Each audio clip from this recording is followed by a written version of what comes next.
the praying for the PAL rep, and I must add, very patient constituents, Mr. Speaker. So I just want to thank them once again for the support and love as I work with them as the PAL rep for the next 2 years, Mr. Speaker. Mr. Speaker, being the Minister for Agriculture, Fisheries, Blue and Green Economy, I must say I'm very happy tonight.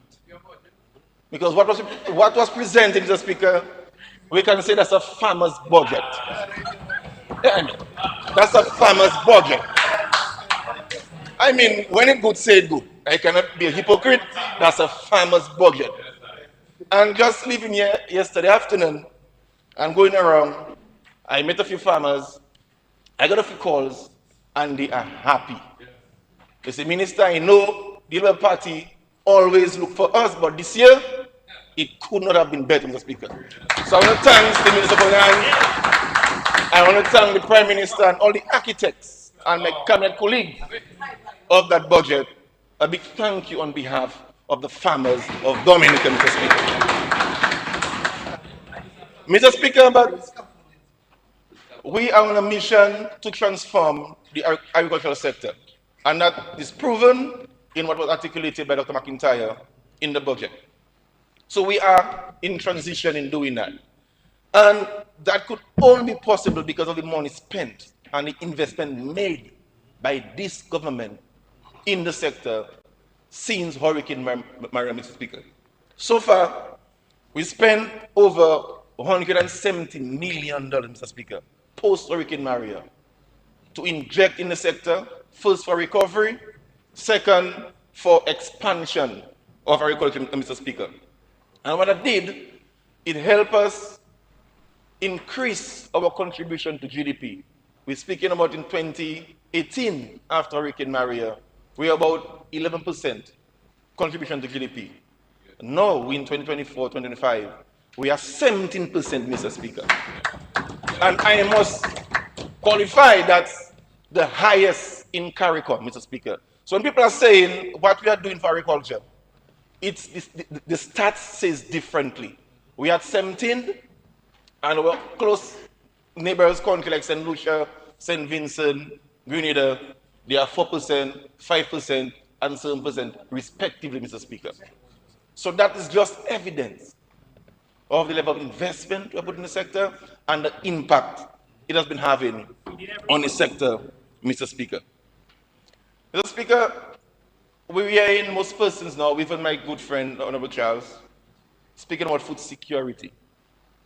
But nobody in the region takes the issue of food security like this government, Mr. Speaker. Because we are not just doing it or talking it, we are actually practicing it, Mr. Speaker, and implementing strategies to look at our food security. For example, that being not an issue for Dominica only, the food security issue is a regional issue, and I must say a global issue as well. The food import bill in the region, Mr. Speaker, is $6 billion. $6 billion, the food import bill in the region, which triggered CARICOM to strategize or to implement the CARICOM 25 by 2025. What it meant is for CARICOM countries to put in homegrown strategies to reduce the importation of food by 25% by the year 2025. Now it's extended to 2030. But remember, we've been so visionary. Our target is always 2030 to achieve 700 million to GDP by 2030.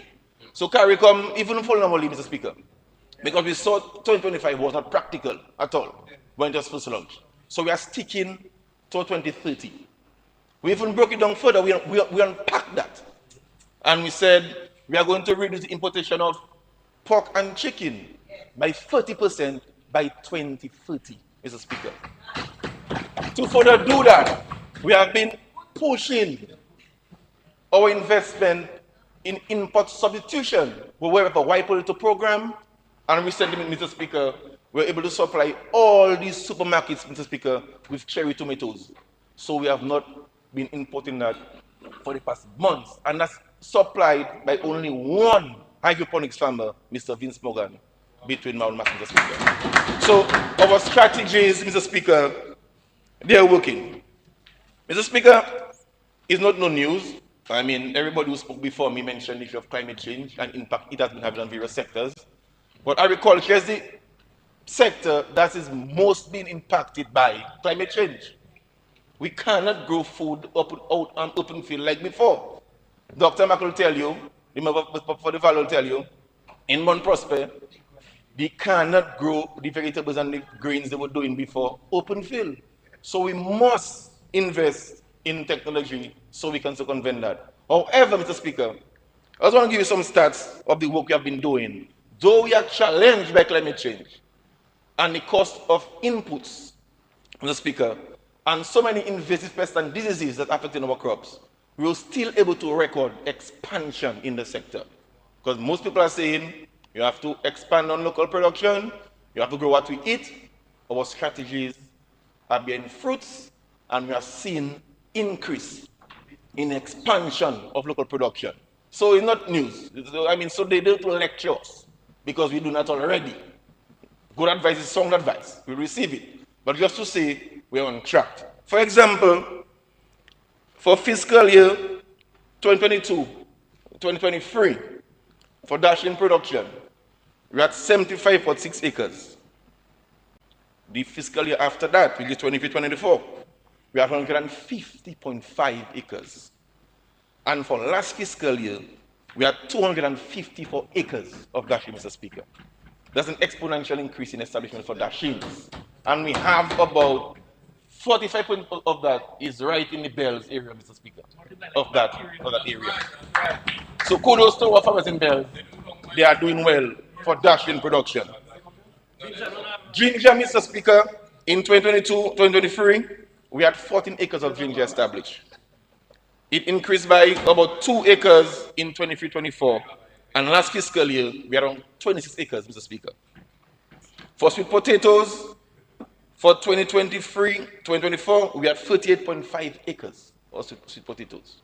And you'll realize I'm sticking to the root crops for now, because these are our resilient crops. They're underground, so we have a special strategy for root crops, which I'll speak to a bit later. And last fiscal year, we have 168 acres of sweet potato, Mr. Speaker.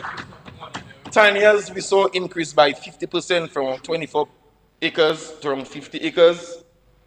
For vegetables, Mr. Speaker, both open field and under protected structure, Mr. Speaker, we had 52 acres in 23-24, and this fiscal year we had 90 acres, Mr. Speaker. 90 acres. And we are not just giving data for giving data's sake. We have evidence because we are producing the seedlings on the agri stations. We are giving them for free. We have equipped our extension officers with devices so they can send records from the field directly to our control center, and we have the data in real time. So there's no fake figures, Mr. Speaker. So that's the kind of investment we are doing in the sector. For bananas, Mr. Speaker, in 2023, we had 120 acres. Last fiscal year, we had 291 acres, Mr. Speaker. And that's among 189 farmers, Mr. Speaker. Plantains. For 23-24, we had 769 acres.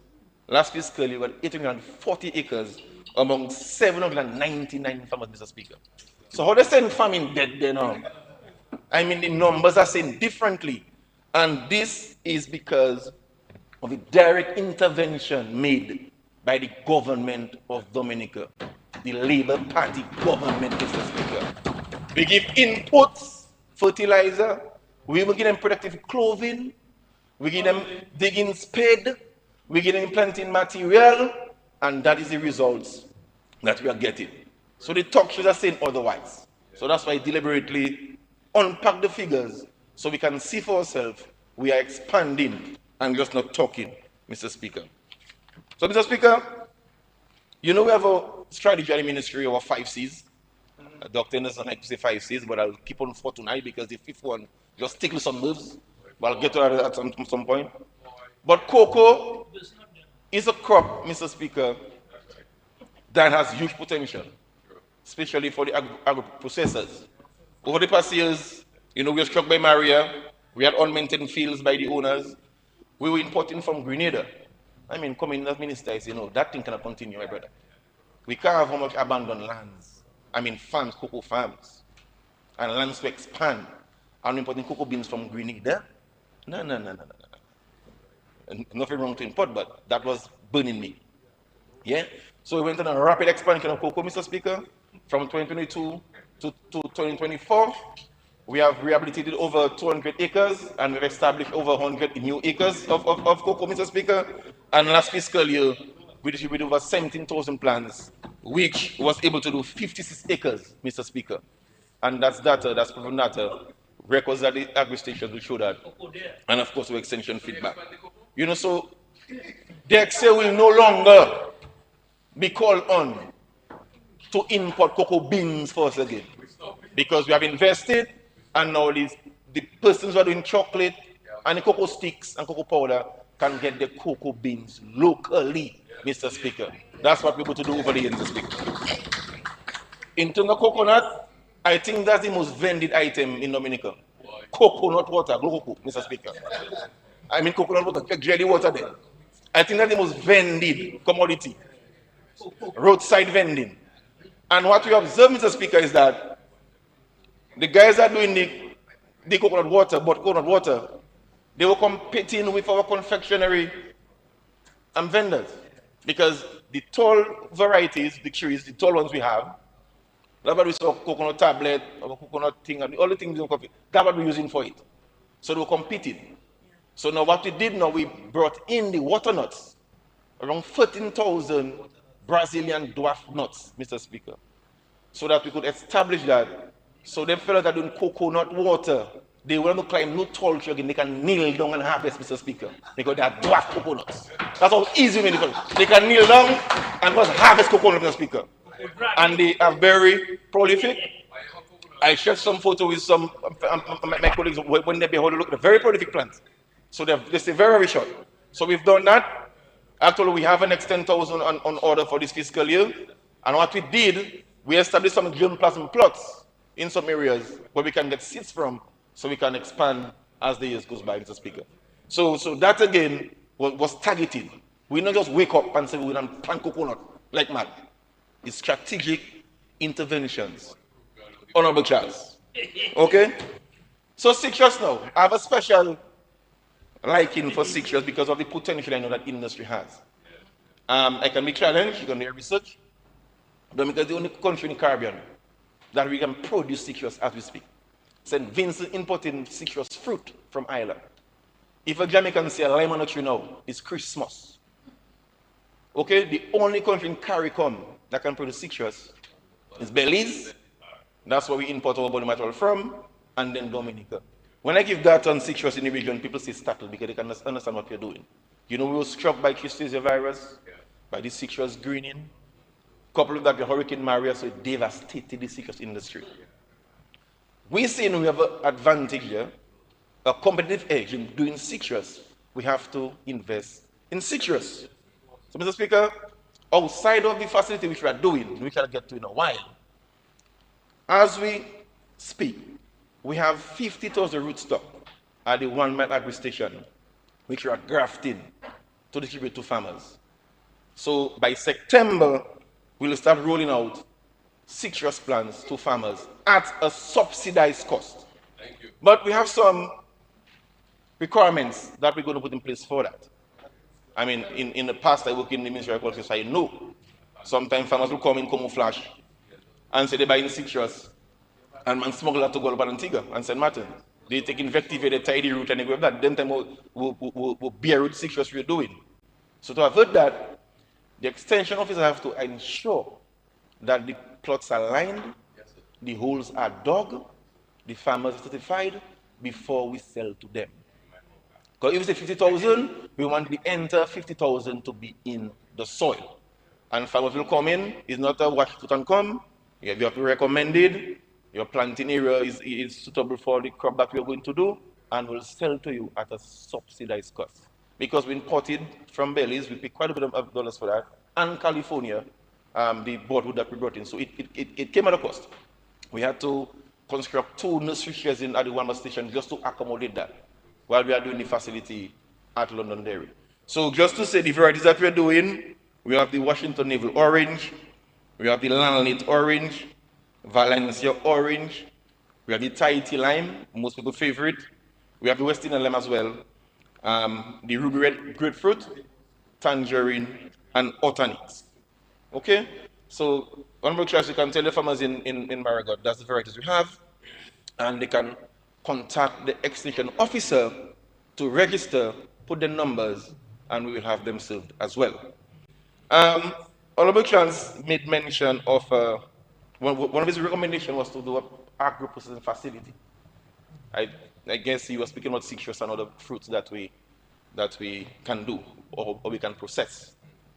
Just to update the House, Mr. Speaker, we've been working with the Caribbean Development Bank on a project about $168,000 to contract experts to do for us a case study, well, I mean a feasibility study for a processing plant. They will have to do designs, costing, estimate, and the plant layout. Thus far, that's broken up into 4 contracts, and CBD now is finalizing the contracts with the tenderers so that we can issue contracts by August. So once the contractors are on stream, the consultants are on stream, by the end of first quarter next year, we'll have a full-blown study with designs, layout, and costing for a multi-purpose agro-processing facility for Dominican, Mr. Speaker.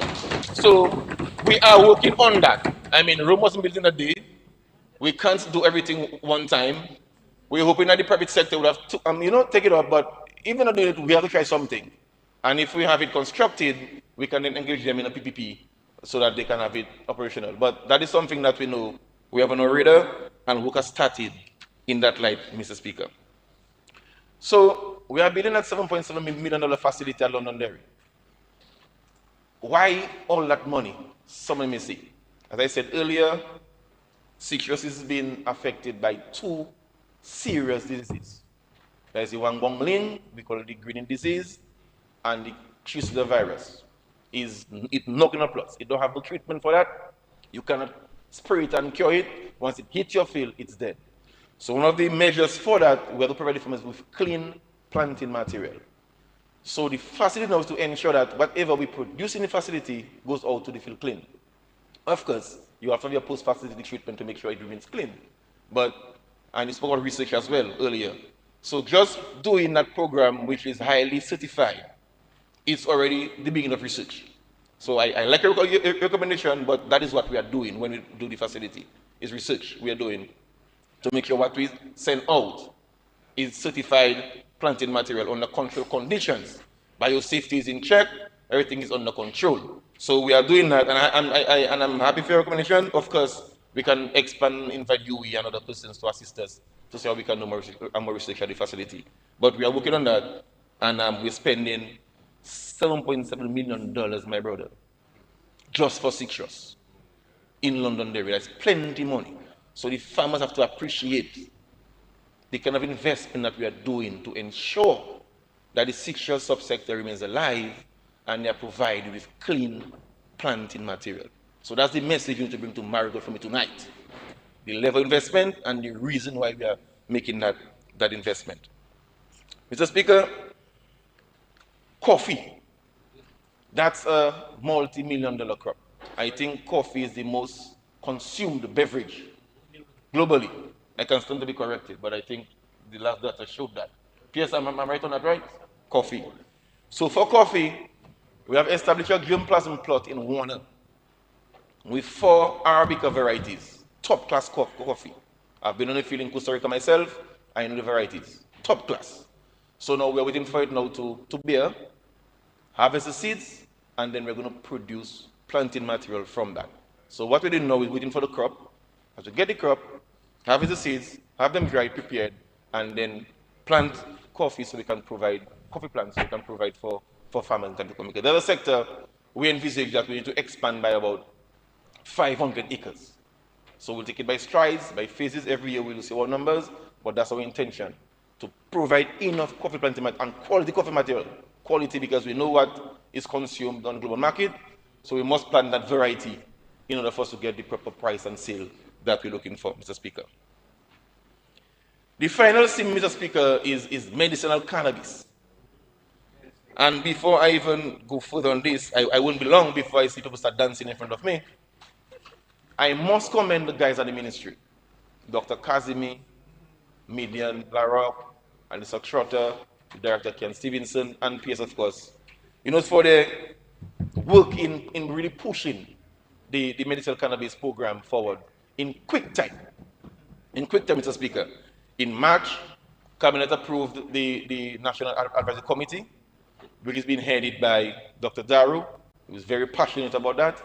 And they are supported by about, I think it's eight subcommittees. So it's not a thing that the ministry will have a set of Rasta fellas pushing cannabis. No, that is not true. Because I hear in the comments too. You know what I'm saying? That is science-driven and data-driven. And what we see in that industry as an alternative source of revenue for our farmers. We need to diversify the income stream, Mr. Speaker. So we're not going to stay locked in a box when all the other countries ahead of us and playing part wholly. And we know there are opportunities within that sector we can take advantage of. I mean, that hypocrisy has to stop. We're in 2025. And we need everybody on board with us for it to be successful. We're not talking about legalization and free up weed. No, that's not the case. We're talking about industry that be well regulated, Mr. Speaker, and license provided for persons to go into it. So we have around 8 subcommittees, Mr. Speaker. One on medicinal and medicinal use, one on recreational and therapeutic use, one for legal and regulatory framework, one for industry and commerce, one for religious and ceremonial use, one for agronomy and agriculture, one for social and public health impacts, and a last committee for information and communication, Mr. Speaker. So when they meet, they make a recommendation to the authority, and then they will put a report together, Mr. Speaker, which will be forwarded to the Attorney General's chambers for review, and in the best conscience and wisdom, they will give us a bill that is foolproof and one that is in time, and one that is in the best interest of our conventional farmers, and of course, one that will promote an industry that's regulated so farmers can invest and make something substantial.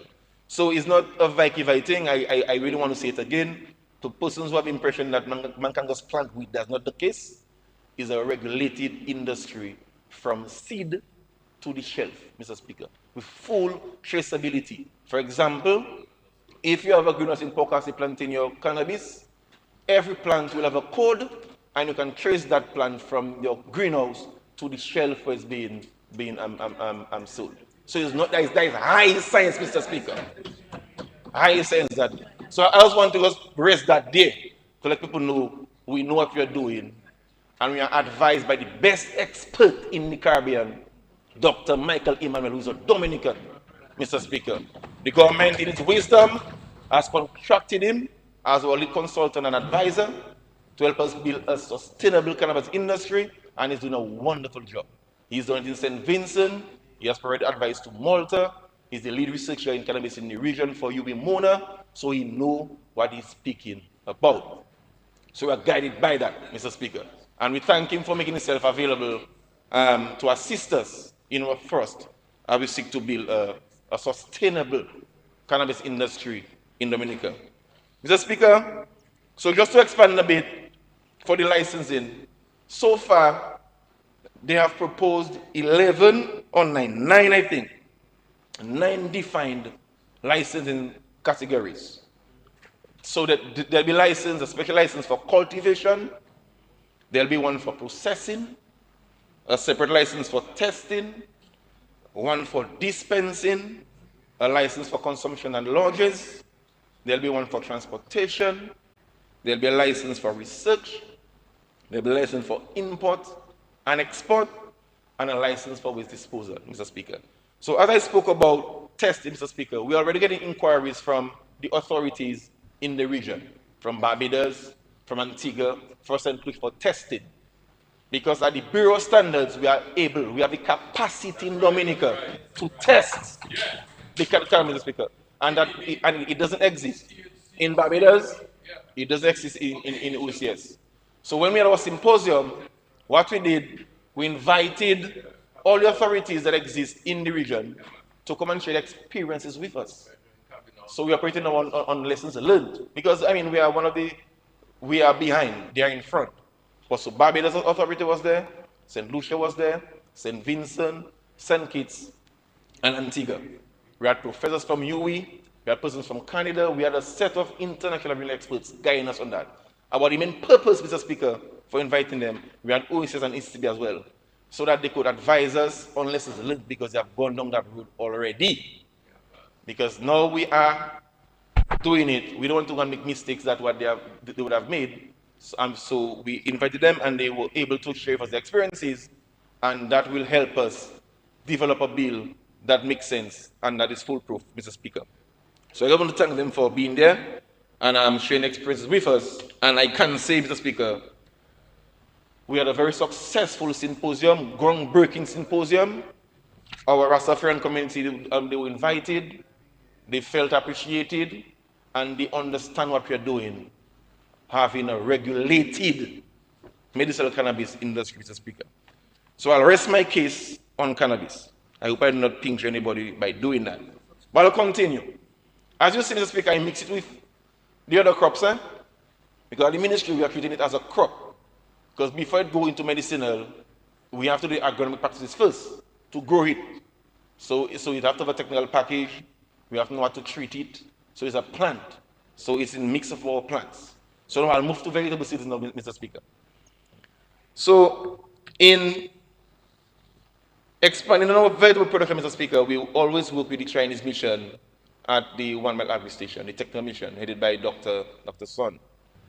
And for last fiscal year, they were able to distribute 416,200 seedlings to farmers across the island, Mr. Speaker. And we did that by helping them or helping the communities promoting the backyard gardening, Mr. Speaker, because we're conscious of the CNCDs as the PM always speak about. And I think we helped the Green Thumb program, CAPSET, as well, by providing seedlings. So we were able to give out over 400,000 seedlings to farmers, schools, etc., across the island. And we'll continue to do so because we know the importance of vegetables, not just for your health, but we do import quite a bit of vegetables. You see it on the shelves at the fresh market, the S-Mats, the big sushis. We see them, so we are targeting the high-value ones so we can reduce on importation, hence the reason why we are trying to promote our program going forward, Mr. Speaker. In terms of banana and plantains, that's a sector we did very well last financial year. We spent over $1.1 million bringing in planting material from France. That's the cultured material, Mr. Speaker, and provide inputs to farmers to do that, to cultivate them. And we are seeing the results. I mean, Dexia had to seek additional market for plantains. So we have broken all record in terms of production for the past 5 years in terms of plantains.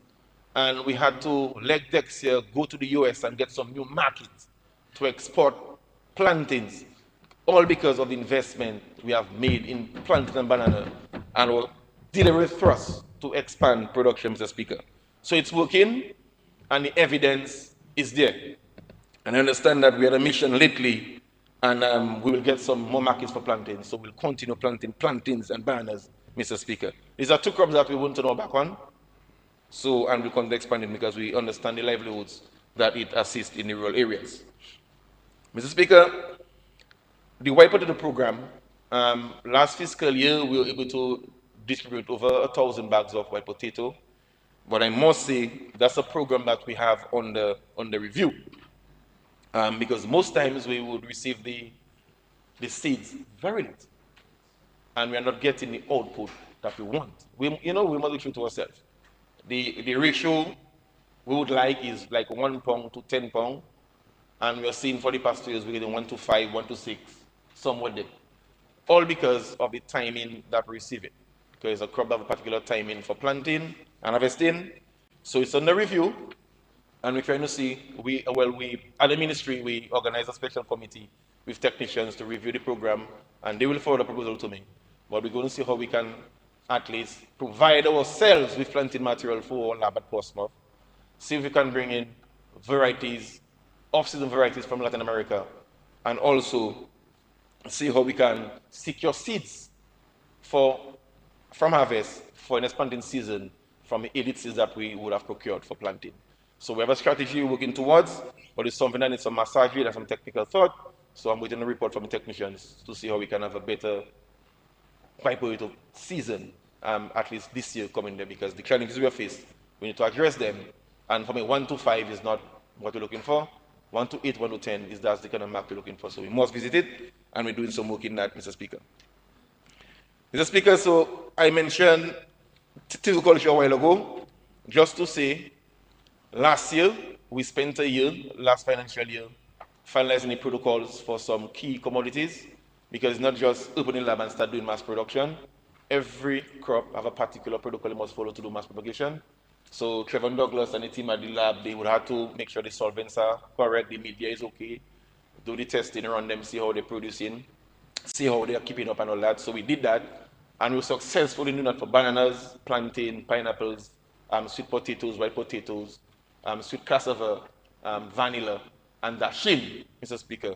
And we have even done trial plots for dasheen. And I need to share a text with Mr. Speaker. I mean, I must share that because when I talk, I like evidence. So while I was sitting here, I got a text from a staff member at the ministry. And she said, "Hi, Minister, I left a green garbage bag on my desk for you. It has dasheen in it. Trevor Douglas brought it. He said it's from a tissue culture plants for you to sample." So we've been harvesting, Mr. Speaker. So there's live evidence. So we have even, the protocol is so advanced. We done a trial plot on the station, and we're harvesting. So tomorrow I'll have some tissue culture fried dasheen for breakfast, and I'll give my reviews of that to Dr. Henderson, because I know he likes dasheen, so he's from the you are planting that, Dr. Henderson? Very good. But it's culture special. You know, so no. So that's the evidence, Mr. Speaker, that the lab is producing, and we're already harvesting crops from the lab's production, Mr. Speaker. Just to mention that, Mr. Speaker. So now, so this fiscal year, we are moving into the commercialization stage now. So we have done the testing, we have the protocols correct, so now it's for mass production. And to assist us, who's headed by Dr. Nadia Paquette and Salem, has somebody that's by providing us with a technician from St. Vincent who has years of experience in doing mass propagation of bananas and plantain. So he'll be here next month to spend 2 weeks with us at the lab, so he can walk through the process with Trevor Douglas and his staff, so we can get it right. We don't make no mistakes. We believe in persons that have expertise, and we like our training. So somebody have done it before is coming to show us how to do it. And again, I'd like to thank Dr. Paquette for supporting us on that program, Mr. Speaker. In terms of livestock, I mentioned earlier our target is to reduce the importation of chicken and pork by 30% by 2030. But that calls for investment. So we have been supporting our farmers, that is the chicken farmers, the pork farmers, small ruminants, with infrastructure. And we have spent, Mr. Speaker, $7.9 million just buying material and paying for labor to construct pens, Mr. Speaker, for the farmers. That was like a pure grant program. So far, we were able to complete 81 pens. That include 71 piggery, so with a total capacity of 1,000 pigs, 33 broiler and layer pens, that can hold over 17,000 birds, 25 pens for sheep and goats, that can hold over 220 small ruminants. We also provided small ruminants, that is sheep and goat farmers, with fencing material. Over 120 farmers were supported with that.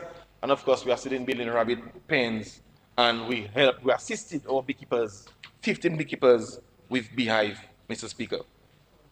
But that is not in isolation. So we are doing the infrastructure to grow the birds and the pigs. And now we are building the abattoir at 6.4 million when you add the fencing and add the incinerator and the backup generator. $6.4 million to process the birds. So we tackling the entire value chain, Mr. Speaker. It's not just build the pen and leave the farmers on their own. We build an abattoir to provide a readily available market for the farmers and a structure that is safe and meet the requirements of food safety standards, Mr. Speaker. So when we process at that facility, we have healthy foods, we can consume wholesome products that we can sell to our local market, Mr. Speaker. So the abattoir is about 70% complete. And by September, October this year, Mr. Speaker, which is the full completion of the abattoir. And I'm hoping that we can commission before the end of the year and have it fully functional in time to receive the first set of goods and pork that we would have invested in earlier on, Mr. Speaker. So work in progress, and we're doing well in that. In addition to that, Mr. Speaker, what we have identified in the value chain for livestock is the cost of feed. The cost of feed, the cost of production for livestock, 70% of that is just the cost of feed. We have been experiencing shortages in times of sea swells. I mean, until they made a poster with me and how much goat and pig and thing running behind me because they say me not bringing the boat, but you know it's private sector that bringing in the feed. So we are invested in a feed mill in order to ease up that pressure in times of shortages. But the feed mill is not to do the conventional feed that we know. We are trying to do local feed using our conventional materials like cassava and our local material to really blend and the good mix. So far we have signed a contract to retrofit a shed at Portsmouth to house the mill, and we are finalizing the tendering process to actually purchase the feed mill plant to do the mixing. And I'm hoping to enter in a PPP, public-private partnership with somebody to actually operate and run that facility. But at least the government will have step in and put in the infrastructure there for operation. So that's a critical link in the value chain in terms of livestock production, which we have addressed, and I think government must be coming for that, for the foresight in making that critical investment, Mr. Speaker. Mr. Speaker, other critical subsector that we have placed our razor on since last financial year is the apiculture sector, Mr. Speaker, the production of honey. The honey market is huge, Mr. Speaker, really huge. And we were able to make some investments. We were able to purchase all the material to build a queen bee rearing facility at Londonderry on our station, because in meeting with the beekeepers, we consult with them, the issue was the production of the queen bee to assist in the production of honey. So we're going to do that so we can provide them with queen bees. And we are targeted to increase the number of hives island-wide by 90%. We are about 700 hives now, and we are going to construct over 580-something hives to give to the farmers, Mr. Speaker, to expand honey production. So far, we have purchased all the material. No, we have signed contracts. Yes, right. We have signed contracts for all the material. They'll be on island soon. We have signed contracts with 2 contractors already. So as the materials arrive, they can construct the hives, and we can provide about 600 hives to farmers across the island, and that will increase our honey production by around 90%, Mr. Speaker. Because we see the potential of honey. There's a lot of fake honey on the market. Actually, 30% of the honey traded globally is fake honey. So there's a room for us in Dominica to provide our pure Dominican honey and take advantage of this lucrative subsector. So we spend no effort in doing that, and we are pushing the honey subsector. We have received numerous accolades for the past 2 years in terms of our taste, our quality of honey in Europe, in the region, internationally. So Dominica is known for top quality honey, so we cannot turn our eyes on that. So we invest in the beekeepers, and we're going to grow this sector exponentially, Mr. Speaker, in next financial year. In terms of feeder road, Mr. Speaker, well, over the past 3 years, we spent about 30 million. DFO was the last benefit. He gets Chatwal for over $6 million. Now it's being used as a bypass because we're doing the Granby Road. So it's in dual use now. And last financial year, last budget, when it was presented, we made mention of Captain Bruce, we made mention of Dalfonsi, the Station Road, the Kaum Road. But so far, we have signed the contracts for Captain Bruce for sure. We have signed contract for section of Kaum, and we have also signed contract for Niba Atli, Mr. Speaker. And the others like Dalfosi and the Station Road, the contract will be signed somewhere mid-August. So although Honorable Charles, we were not able to actually start construction, but the investment is secured. The tenant period took some time, but the contract is signed. I think it's easy as the contractor, right? You met with him, you went on the field, and you mustn't be hypocrite, you know, Mr. Charles, because you did side visit with them people. You was the engineer. You meet the contractor, and you come in and still talking about you don't know if the road coming. Dr. Max said that the contract was signed in his budget address. You see somebody morning and say you didn't come. My brother? Okay, well, it is signed. Okay? I know your families, you have some land there too, so you have special interest in that area as well. You're right, exactly. So it is signed, and we'll see construction commencing very soon on that. And of course, our farmers in the Kaum area as well. The contractor already has mobilized. He's doing some of the footing for the retaining wall offsite. Actually, we attempted the Kaum in via the Meru Cuba Road. And we had an failure, so we could not go in and do more work. So we have to do a wall first for us to enter. Because to access that end for Salisbury will be way too long with the trucks. So the contractor is building the footing offsite. He'll come in, do the wall, and then we'll move in and do some works there. But Federal Road is on the radar. We see the value of proper farm access to the farmers, not just for they getting there easier and faster, but of course so we can pull out our produce without having any mechanical damage. So how we take the farm, that's how we want it to reach the supermarket shelf. So we know the value of Federal Roads, and we are not compromising on that, Mr. Speaker. Okay? One of the hot topic one, Mr. Speaker, was farm labor. Last budget. And even recently, when Cabinet, I must thank my colleagues for approving the farm labor policy, Mr. Speaker. Everybody had issues, even myself as a farmer, cannot get adequate quality farm labor to assist us in producing. With all our targets that we have set, if we don't have the hands to do it, it's not making sense. So Cabinet took a deliberate decision to approve a policy, but it's not just a policy to bring in migrant labor. It's a policy that has other components which we must pay attention to as well. I know the hot one is if migrant labor, we get a lot of requests, but thus far, we're able to assist some farmers in approving visas through the Ministry of National Security to bring in farm labor, properly vetted. It's not bringing in migrants, but bringing in farm labor. They have a proper agreement to sign with the Ministry of National Security, but just to reiterate, if you are a solid commercial farmer, minimum 5 acres of land fully cultivated, you express interest to the Ministry of Agriculture saying that you need a farm labor. We would then send our extension officers to verify that you have that land and the establishment is on the ground and you're in need of farm labor. We would have that recommendation. Then our ministry writes to the Ministry of National Security recommending farmer A for 2 or 3 farm labor, and it's still left to the discretion of the Ministry of National Security to provide the visas for the farm labor to come in. Okay? And remember, I said farm labor, I said migrant. I did not say Haitian, I said migrant. So you can bring in Indians, you can bring in Filipinos, you can bring in DR, you can bring from anywhere. But it's migrant labor we're encouraging, but you have to meet certain requirements. It's not a wash your foot and come. We're looking at commercial production. Another component, Mr. Speaker, of that policy is mechanization.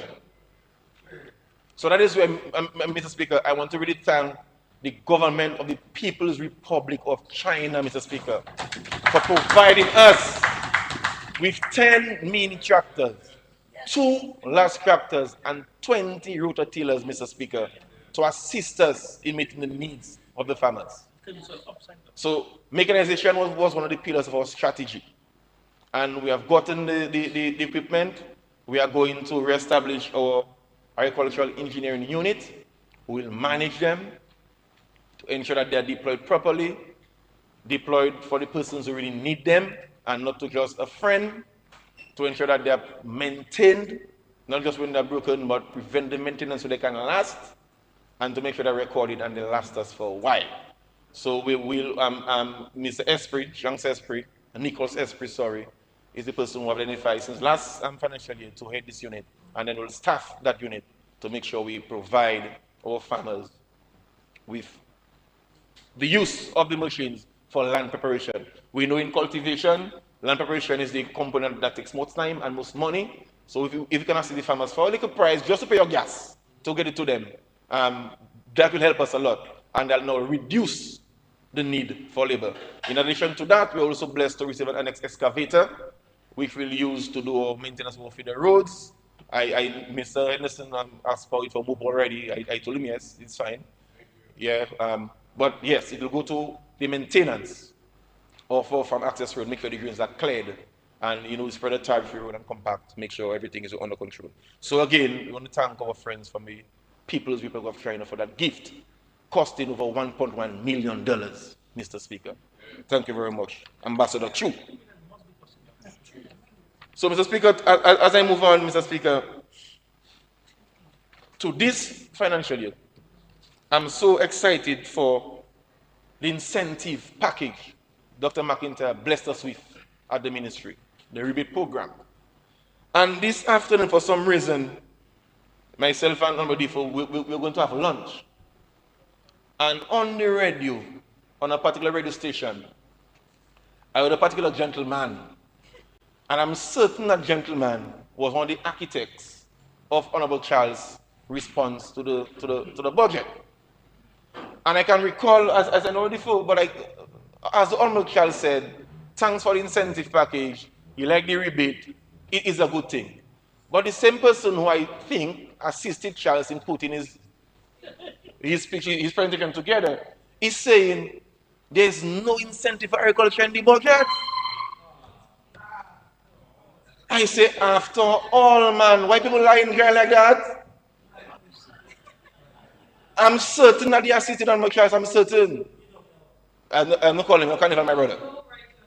I'm certain he assisted Mr. Charles, and he on Q95 saying today, there's no incentive for agriculture in the budget. I say, Magwisa. No, man. We can do better than that. You know what I'm saying? However, so I'm going to try, just take some notes for me, please. Take some notes so you can communicate later to your partner. Okay? So we have designed a rebate program, Mr. Speaker, and that's just to incentivize farmers to invest. Because government is doing a lot, and we think it's a point now where farmers have to own up and put something into the industry as well.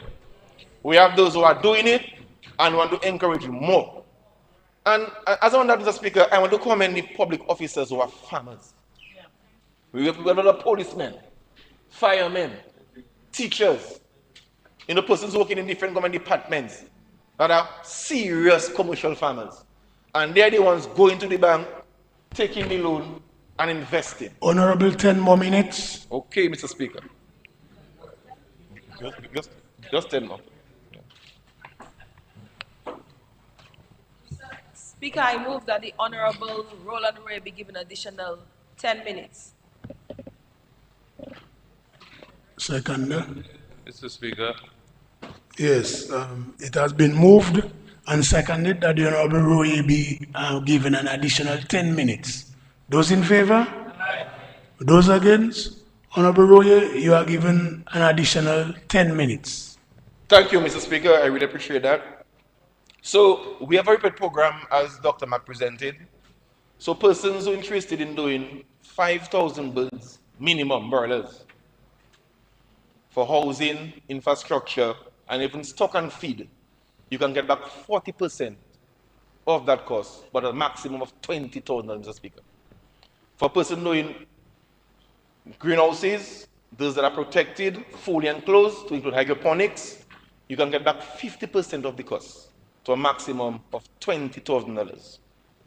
Those doing the partially protected greenhouses, the normal greenhouse style, the tunnel type, You can also get 50% cost back up to $9,000. And of course, we focus on the C's, our citrus, cocoa, coffee, where we can get 50% of the cost back if you cultivate a new plot or if you rehabilitate your plot, up to $2,000 or $1,500 respectively, Mr. Speaker. So that's to incentivize farmers, to encourage them to go back into the soil.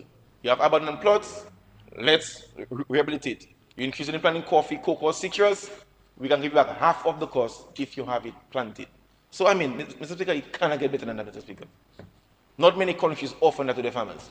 So I just want to urge the farmers that we have a program for you. Come in at the ministry, see us, and we'll walk you through the process of how you can benefit from that program, Mr. Speaker. Okay? So, Mr. Speaker, just to give some quick statistics there, for the poultry, we're looking at 20 poultry units, about 5,000 square feet, with a capacity of up to 100,000 birds in total. That, with 4 production cycles a year, a farmer can make $585,000, Mr. Speaker, in 1 year from that unit. If we look at our citrus, our cocoa, and our coffee, you have a full plant matured between 5 to 7 years, full bearing capacity.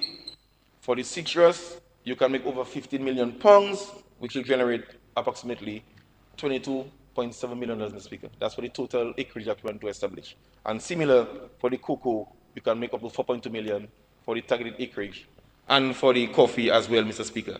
So we did the maths, we see the output, we know it can contribute to the economy, so that's why we're offering that to the farmers to invest, and of course you'll be guided by the Ministry of Agriculture, Mr. Speaker. Mr. Speaker, another component that's very close to my heart is the root crop subsector.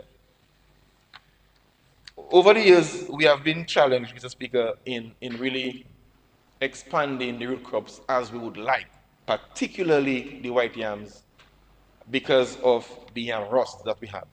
So critical root crops that we focus on mainly, traditionally, will be the yams, the dashing, sweet potato, tanyas. But each of them have a disease that impacting or affecting production. So as I said, the white yams, we have the yam rust, the sweet potatoes, we have the sweet potato borer, the tanya, the yellow wooden disease, winelow, and the dashing, of course, we have the mosaic virus. So that's challenging production, Mr. Speaker. So what we're planning to do is to, somewhere in September, to have a 2-day seminar with the farmers, technicians. We invite ICA, FAO, UE, RUSC, and our key partners, Mr. Speaker, to sit down, to assist the ministry in developing a strategic plan for the revitalization of the root crop subsector, Mr. Speaker. We're taking it very seriously because root crop is one of our resilient crops. When a hurricane blows, it's on the ground, it can stay, it can last, a long shelf life, and of course, it has a huge export potential for root crops, for our traditional hucksters, and for next year. So we don't want it to slip away from us. We are going to arrest that, Mr. Speaker, in September. If we can do it for cannabis, we can do it for root crop. We're going to have a 2-day symposium, bringing the expert, bringing our farmers, and come up with a plan for the revitalization of the root crop subsector, Mr. Speaker. So that's our plan going forward, Mr. Speaker. So our targets for this fiscal year, we're going to establish 400 acres of yams, 150 acres of tanya, dashing 600 acres, sweet potatoes 300 acres, ginger 100, turmeric 30, and sweet cassava 40 acres. So that's our target. So the symposium will inform a strategy going forward. How to do that? For now, we have already identified planting material as one of the key things. Clean planting material is one of the key things that we need to bring forth. Of course, we have our lab that can assist us, and of course, we do our conventional thing like mini setting and other to provide clean planting material to farmers so we can meet those targets, Mr. Speaker. We'll continue our banana plantains. We gave out quite a bit of plants last year. So now we have the F2 generation, and the science shows that the F2 yield about 50% more than the F1s. So we expect even a greater bumper crop next season, Honorable Minister for Trade. So we need to get some markets for them, and we'll continue pushing the expansion, as I said, of plantains and dashing. One thing we have to introduce for the plantains, Mr. Speaker, Seeing that we are now in the US market, we need to step up our game in terms of standards and quality. So we're going to step up on our black security control program and introduce sleeving to the plantains so we can have a cleaner fruit for export. So we'll focus with the farmers who are producing for the US market to make sure that we have no quality issues, Mr. Speaker. Okay, so that's our plan going forward. In terms of livestock expansion, like last year, we said that we're going to target 50 pork farmers that can provide a 6 breeding unit so we can have enough pork to supply our abattoir.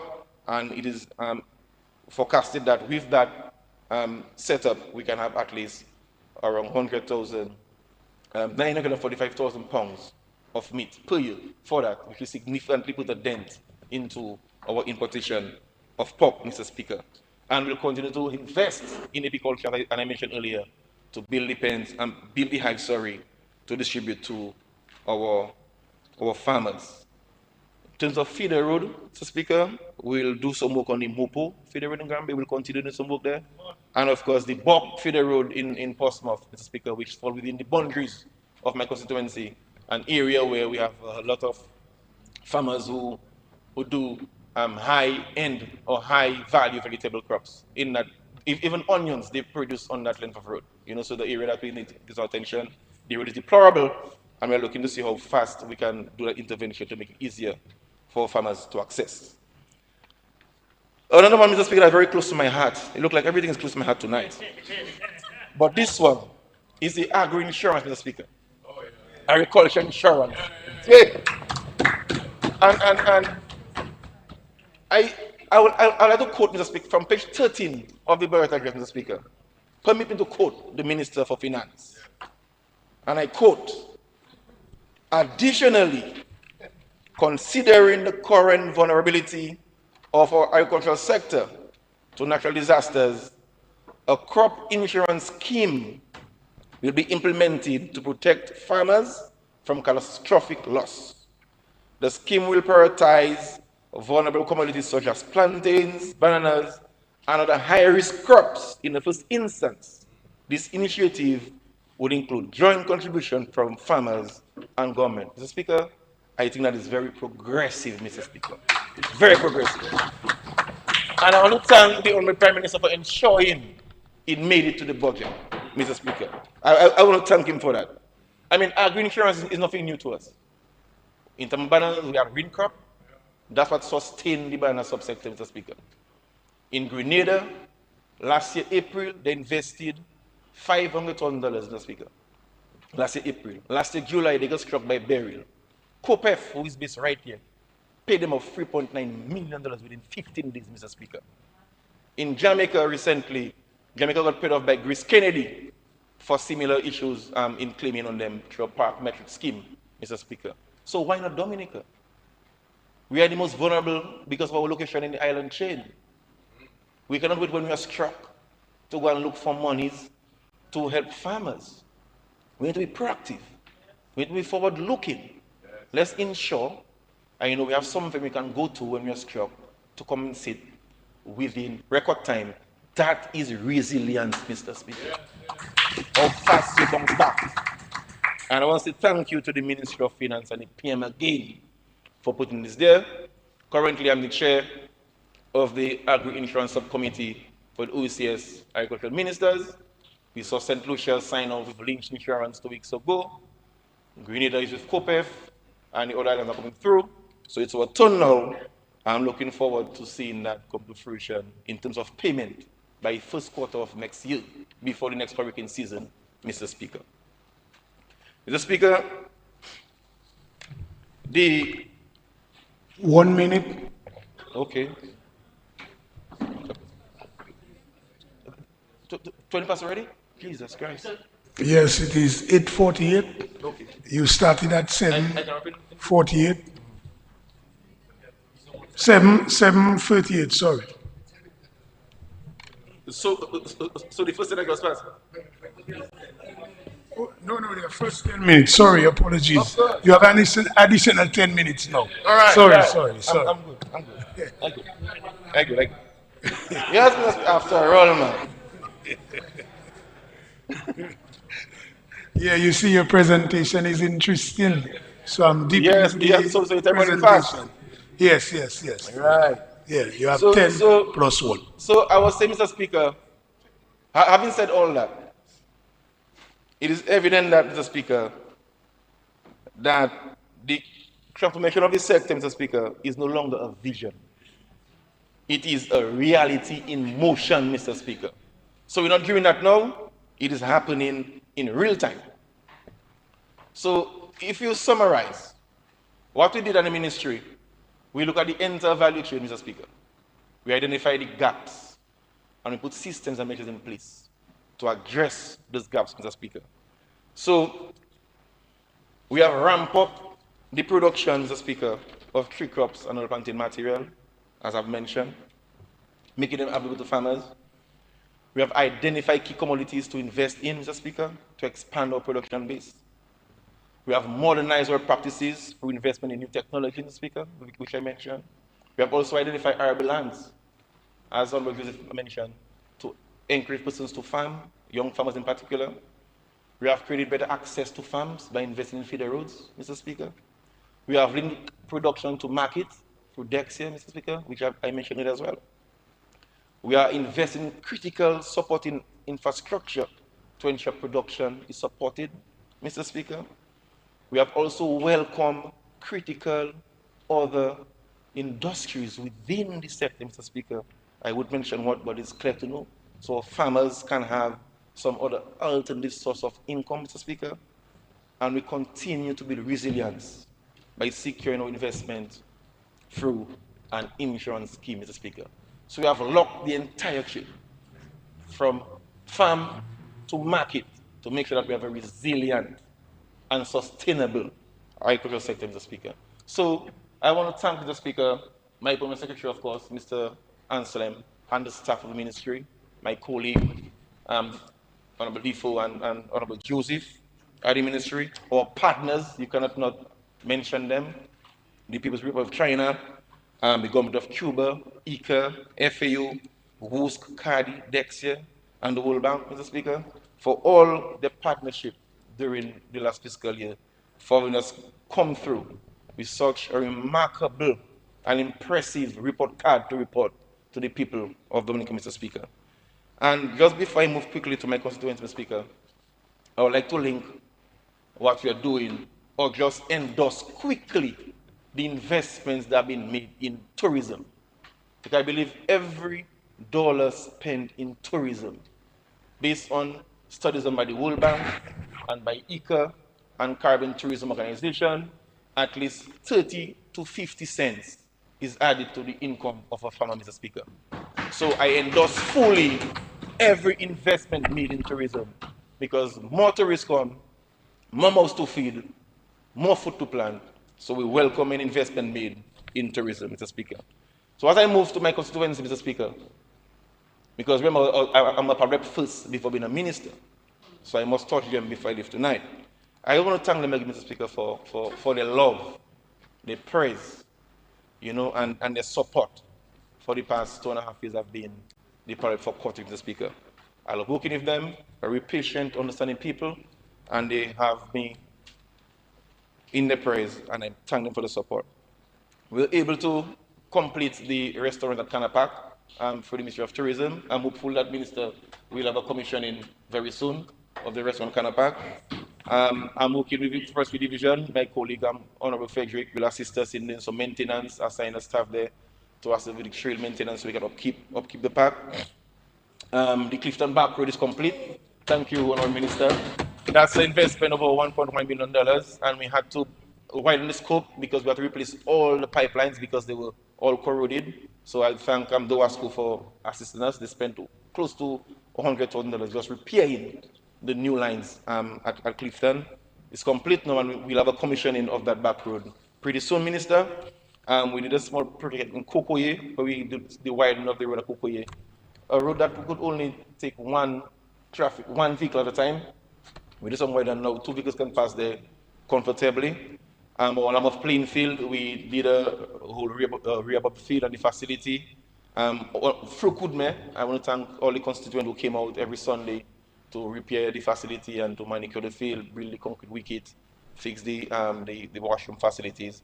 And now it is full gear. We're having leagues going on and activities there every other Sunday. I know where I was born in Mont Soleil, a place they call in Cottage. We need to do the village road. It was done things in terms of adding carbon, Mr. Speaker. So you know it's a while now. So that will start on committee of service and then we'll continue for a contract soon after.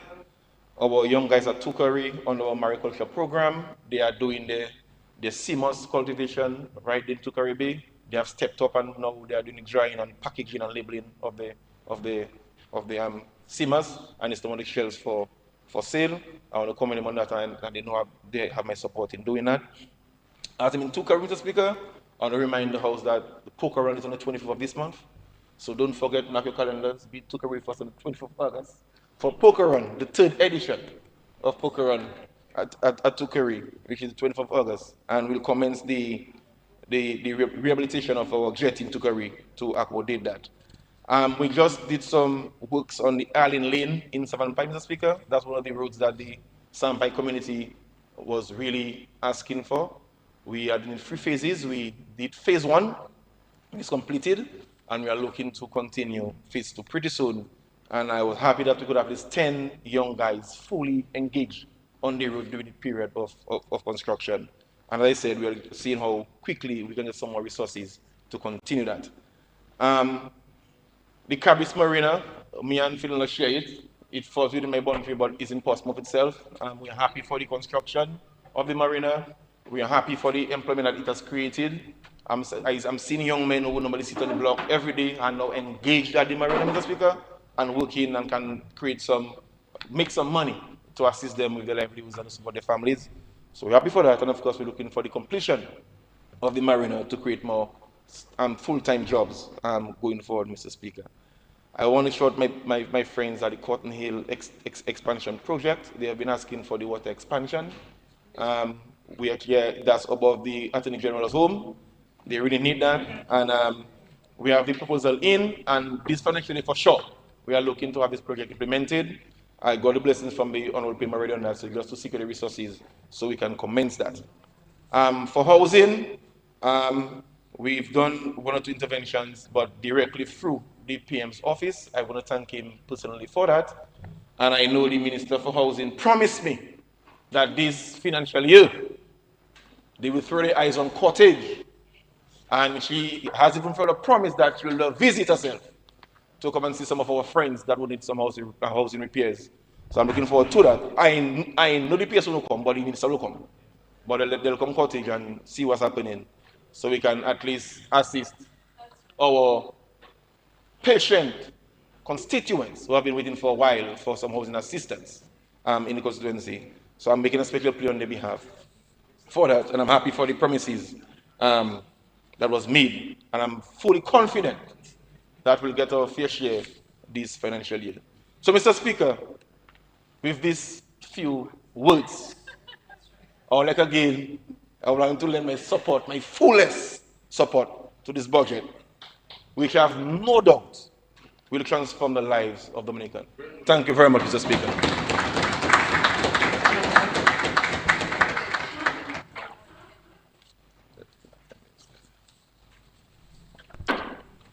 Yes, Senator Lockhart. Thank you, Mr. You are Speaker. recognized. You may proceed.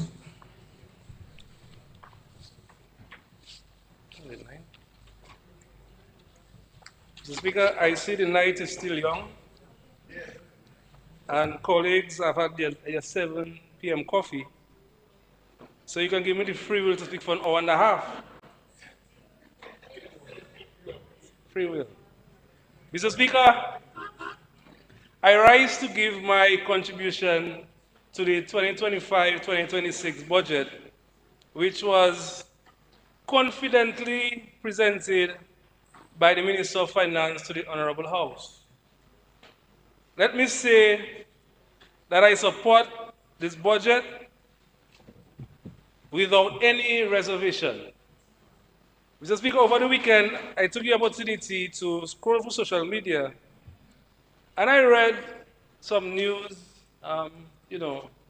pages online, And I also went to my favorite Dominica Breaking News because they post everything, the good, the bad, and the in-between. And they posted how they get it. They add no salt, they don't remove anything, raw.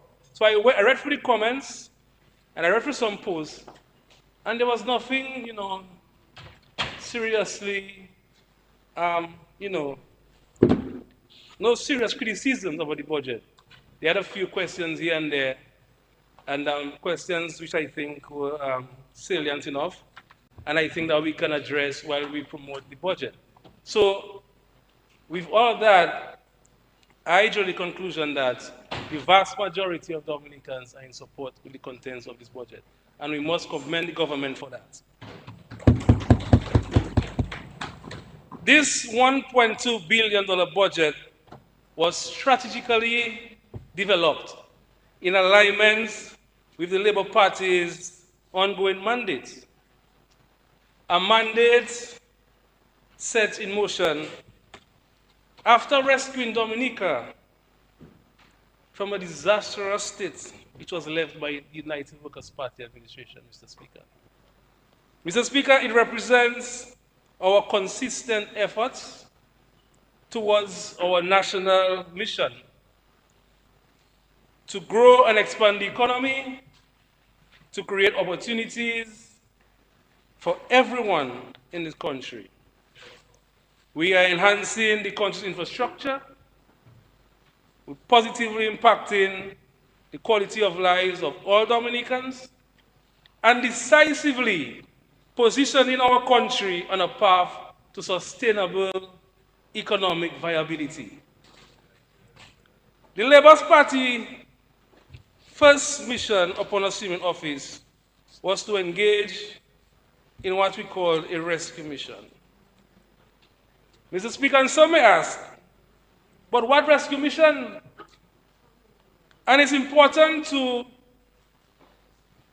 refresh the memory of those who may have forgotten and to educate those who simply did not know. So, my fellow citizens of this great nation, during the United Workers' Party term in government, Dominica endured a literal pounding at the hands of a reckless administration whose actions severely damaged our country's economy, institutions, and affected the lives of citizens in a profound negative way. This is the same UWP clan, Mr. Speaker, that the members of the opposition are aligned with. You see they laughing? Yes, Mr. Speaker, they are all active members of a united workers group. And if they are not associated, then they should say it to the public in a transparent way. And I say group, Mr. Speaker, because it has imploded so much that it can no longer be referred to as a political party. But allow me to present a snapshot of the damage caused by what I can only describe as Hurricane UWP, a Category 6 hurricane.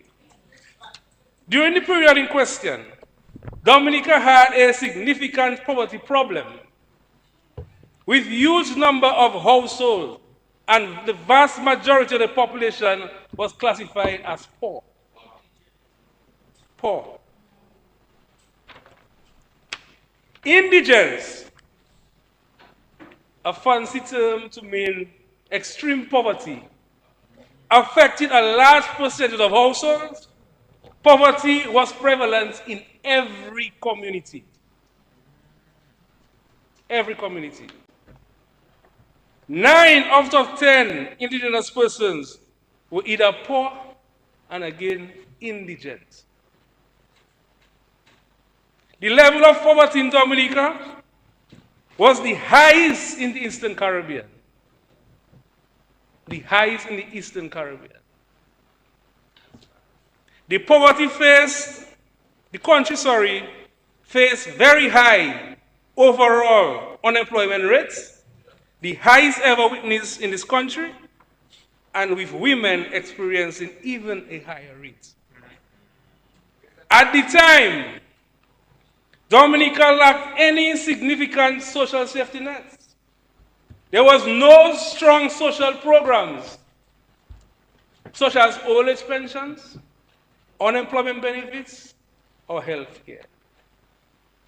The most vulnerable in society was largely left to fend for themselves, an attribute of an uncaring government and party, the UWP. Mr. Speaker, let me share one piece of information again. One report said, the current economic situation in Dominica is uncertain and will inevitably lead to a further deterioration of poverty in the island. And this report was released in 2001. And this was a scientific study capturing what existed in Dominica during the time of UWP. What this report was warning, Mr. Speaker, is that if things continue as they are, many people on the island are going to end up living in poverty or struggling even more than they already are. Mr. Speaker, and I could go sector by sector of what this Labour Party inherited, but this exercise will take me an entire week, and I only asked 1 hour and a half. And if there's any doubt of the accuracy of what I say to you, visit the UNDP website, visit the IMF website, and visit the CCDB website. Do your own research. Mr. Speaker, we must all agree that we're living in times when countries across the globe are facing serious challenges, some shared, others unique to a specific nation or region. Dominica is no exception. Dominica is no exception.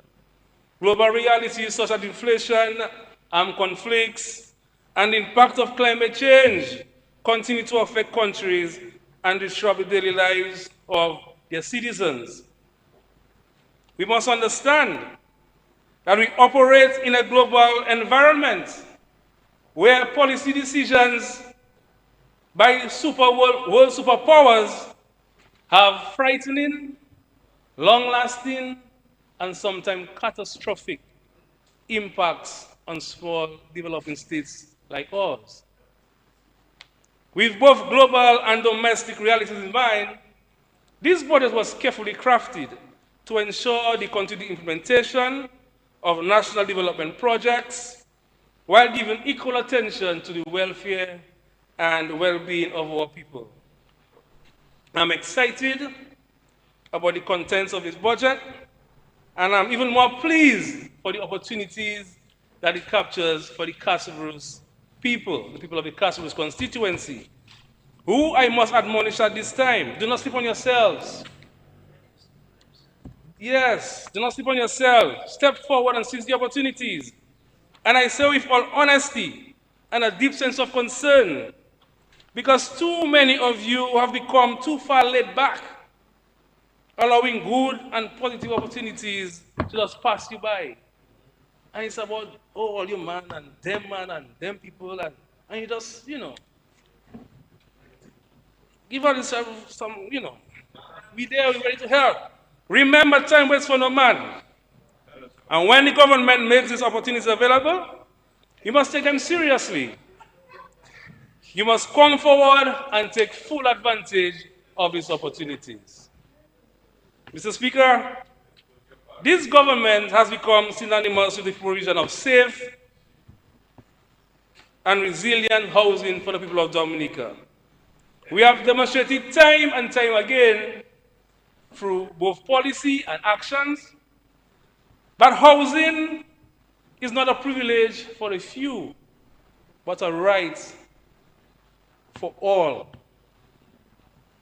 Our unwavering focus on ensuring that every citizen, regardless of background or income level, has access to secure and dignified living conditions, whether through the construction of new homes, the rehabilitation of existing structures, the provision of loans at very low interest rates, or the development of entire communities, as we have done for displaced residents of Dubic and Pidi Savan, and now for the people of Campbell, as well as Pidi Soufriere, Sansove, and Gouroup. This government is in fact reforming the housing landscape in Dominica. Our goal is clear, Mr. Speaker, to relocate families to safer, less vulnerable areas, reducing the exposure of the effects of natural disasters, and improving the overall quality of life.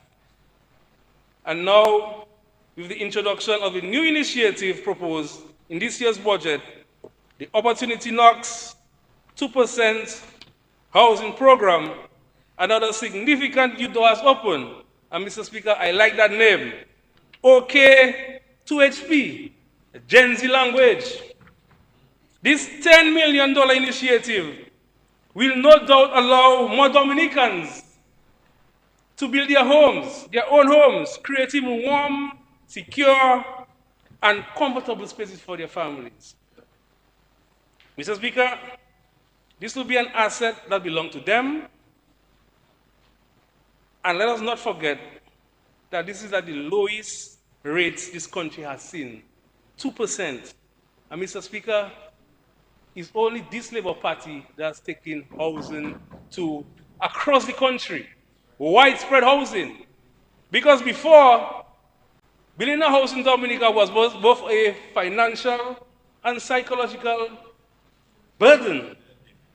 Because when someone is to build a house for Mr. Speaker, on their own, go to the bank and so on, if the neighbor watch them too funny, they think the neighbor jealous them, you know. And if they go to Roseau 1-2 times for material, they're going to get it and project stall for 2 weeks. Their next move is to buy all kind of asafoetida and J's and things and point their foundation to, you know, to tie in their house. But right now, everybody building homes, Mr. Speaker. Everybody building homes. And this government provides wide support for persons who build in their homes. This is a timely and meaningful opportunity, one that police officers and public servants in the Castle constituency should take full advantage of. Take full advantage of this opportunity. And while I'm at that, I would like to offer my strong yet unsolicited advice to you. Build your homes in Castlebrus and nowhere else. Build your homes in Castlebrus and let us grow. Let us continue to grow and invest in our own communities, solidifying the future of the communities within the constituency. Building Castlebrus, we have land. I go Castlebrus every day. And we have good road. Vince, of course. I drive up and down every day. Tonight I'm going up. What time is it? Yeah. Mr. Speaker, I'm happy that the government will maintain all of its social safety net programs. In spite of criticisms leveled at the administration as it relates to the widening of the social safety nets, it has remained one of its core priorities. It is only those who don't care about people, those who lack empathy, who will criticize a government for being there for the people in need. While we continue to place the people of this country at the heart of national development, especially those who are most vulnerable. As a social worker, Mr. Speaker, I've seen clear evidence of how these social safety net programs create meaningful change to the lives of countless Dominicans. I continue to witness tangible improvements in the standard of living and the quality of life for many individuals and families, particularly those who once faced the daily realities of poverty. The social support systems not only provide financial relief, but also empower people to reclaim their dignity pursue opportunities, and improve their overall well-being.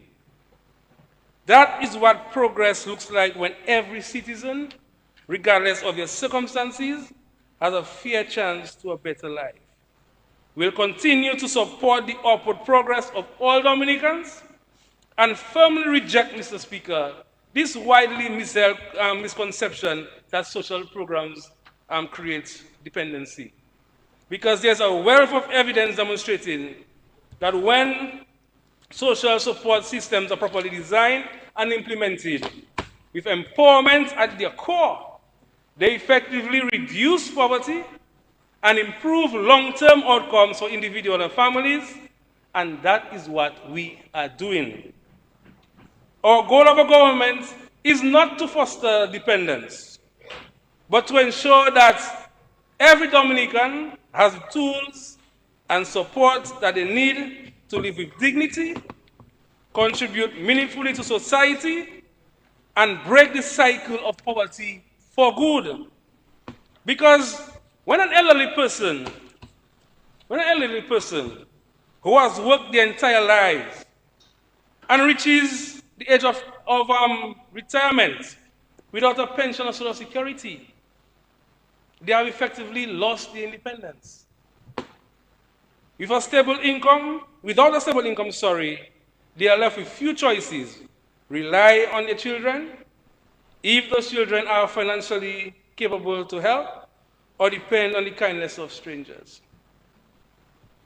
Let's be clear, it's not about dependency, this is about survival.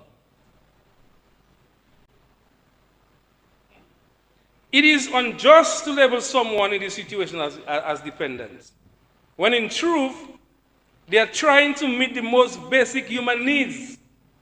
As a government, we have a responsibility and moral duty to ensure that no individual dies of hunger or is forced to live in undignified conditions.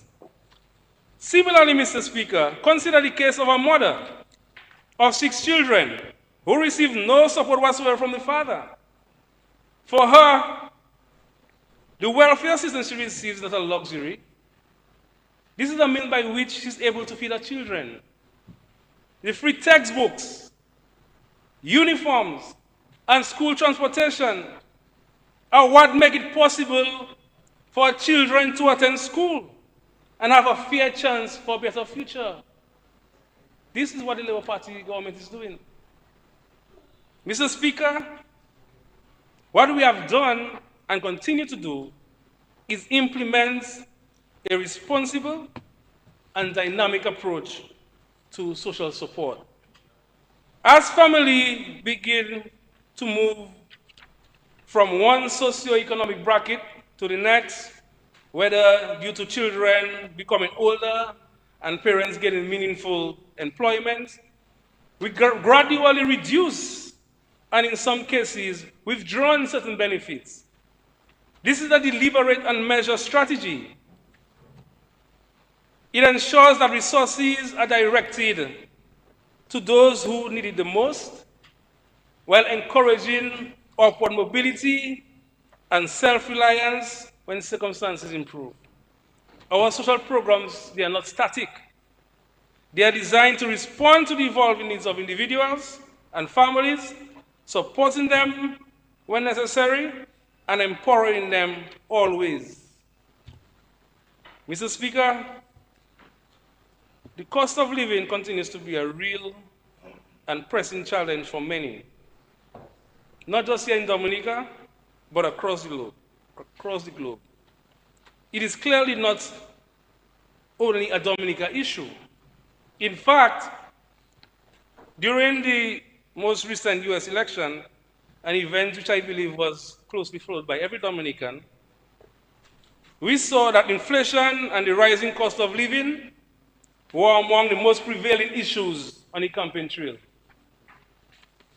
One candidate, Mr. Speaker, even had a special campaign event where he showcased basic grocery items and highlighted how inflation had impacted the everyday American.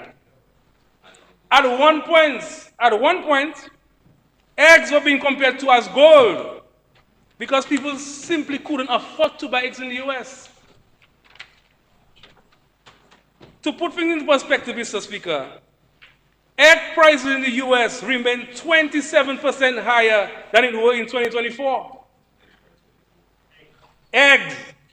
How much did I get? 25 cents, 50 cents? We buy a book like for $1, right?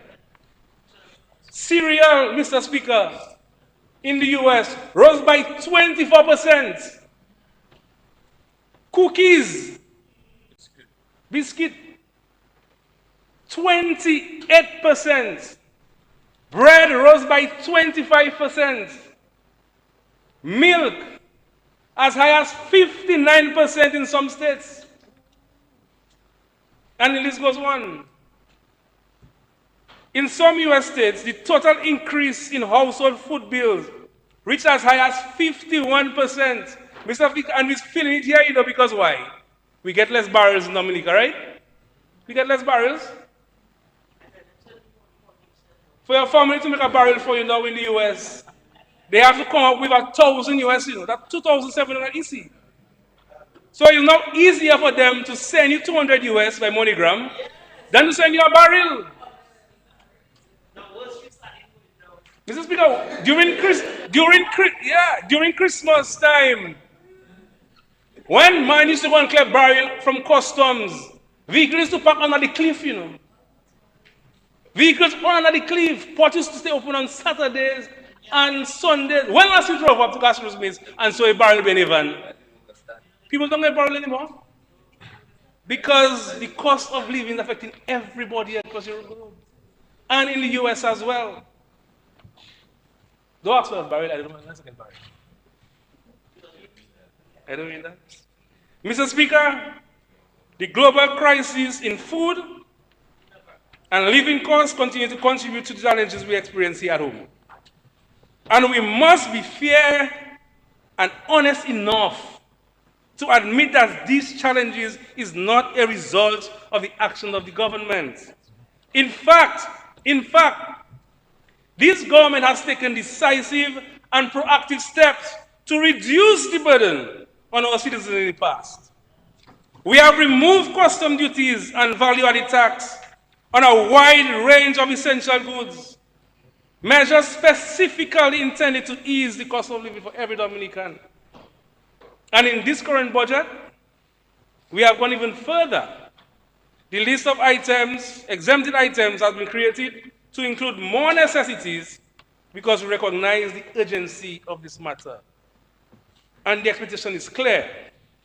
If these taxes are completely removed, then the prices of these basic goods should reflect that reduction when it reaches the supermarket shelves. But alas, Mr. Speaker, this is not always the case. Despite government efforts to bring relief to consumers, we continue to see instances where the benefits of these tax removals are not being fully passed on to our people. They're not being passed on to the people. It seems like every business wants to make some abnormal or supernatural profits. So, Mr. Speaker, for the love of God, I sincerely hope and pray that with the vast expansion of essential items now being exempted from custom duties and VAT, the people of Dominica will begin to see a real adjustment in the cost of food on the shelf. Because this is the intention of this policy, to bring meaningful relief to the people. It's not only fair that the benefits of these removals, that the benefits of these removals be passed on to the consumers. Mr. Speaker, this budget is reaching opportunities for the people of the country and will surely keep Dominica on a steady path of growth and development. And I am particularly optimistic what lies for the people of the Castlebrooks constituency. The completion of the $225 million road project is complete to our end. With that infrastructure now in place, we are in a stronger position more than ever to take full advantage of the opportunities that come to enhance connectivity, whether in agriculture, tourism, small business development, or in general. However, Mr. Speaker, I must be honest, I believe that we are not doing enough to maximize opportunities on that part of the island. It's no criticism, but consider it a call to action to encourage the people of the Castlebrooks constituency to step up your game, engage more actively to reap the full benefits of the investments that this government has made. Mr. Speaker, I urge the people of the Castlebrooks constituency to seize the opportunity that is present in this budget. We must take advantage of the growing potential of Airbnb and village stay accommodation, especially as our road infrastructure now position us to attract more visitors seeking an authentic country experience. We must also capitalize on the rebates and incentives being afforded to farmers, which are designed to boost agricultural production and economic benefit to the farmers. For the Dominica Youth Business Trust, young entrepreneurs have access to training and startup support. This is an avenue we must fully embrace to empower our youth in our constituency. Our fishermen, the completion of the landing site in Sansover will unlock new potential in the fishing sector, opening doors for improved storage, market access, and increased income. Additionally, the allocation of $2 million at 2% in the aid bank for educational support is another major opportunity. This investment can help more of our young people pursue higher education and skills. Mr. Speaker, I also must express my strong desire to see the start and completion of the basketball hard court and playing field in Castlebrooks during this financial year. Brett, are you too? Bang! And Oscar. Mr. Speaker, I acknowledge and I agree that our sportsmen and sportswomen in the Castlebrooks constituency have been exceptionally patient. And I know people like Murky and Alma, because they're not easy, I'm sure they'll be happy to hear that. The basketballers. And Mr. Speaker, and while I was writing on Saturday, a young guy in Castlebrooks, his name is Ryan Cognet, sent me a WhatsApp saying he wants to have a meeting to talk about volleyball. So Minister of Sports, volleyball. And volleyball is the only sport I play. The only sport I play is volleyball. So now that this young one wants to set up a volleyball team, we will support him, but we need the court. And I have received the assurance that the hard courts will be upgraded this financial year, and we will see some work on the playing field. Mr. Speaker, I want him down. The community of Castlebrooks prepares to welcome our residents of the diaspora for the Castlebrooks Family and Friends Reunion. And I too stand ready to warmly to receive all of them.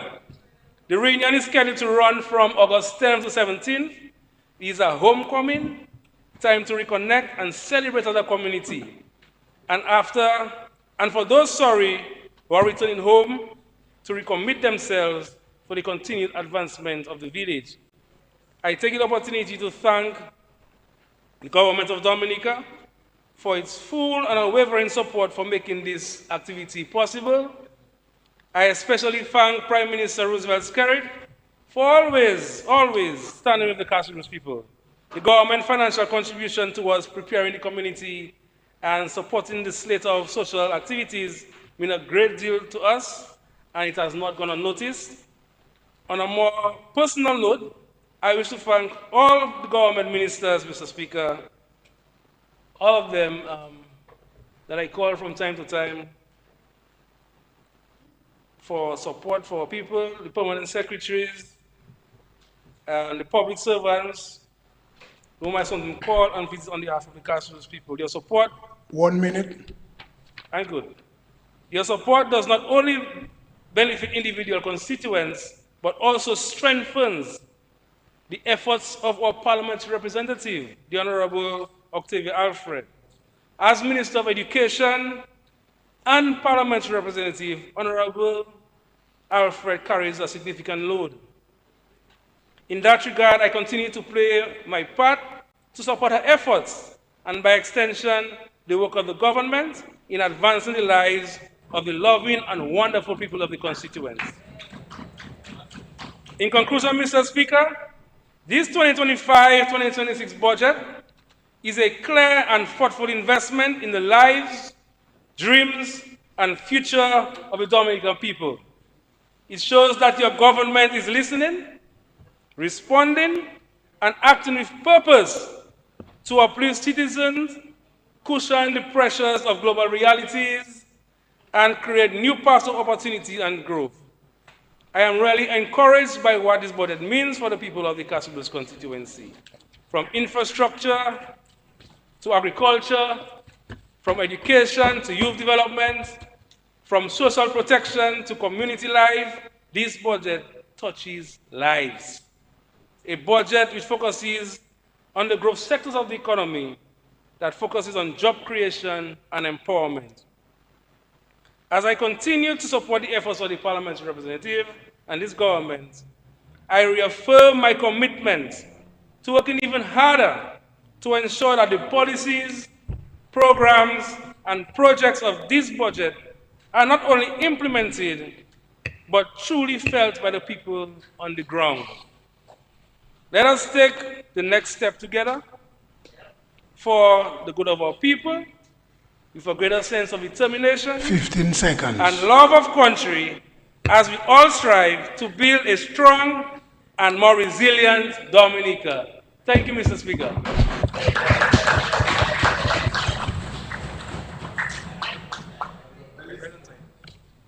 Mr. Speaker, I move that the House be suspended, be adjourned till Tuesday 29th at 9 a.m.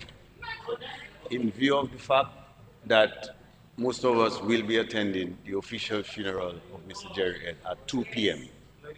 So considering this, I think it's wise that we begin at 9 a.m. in the interest of time.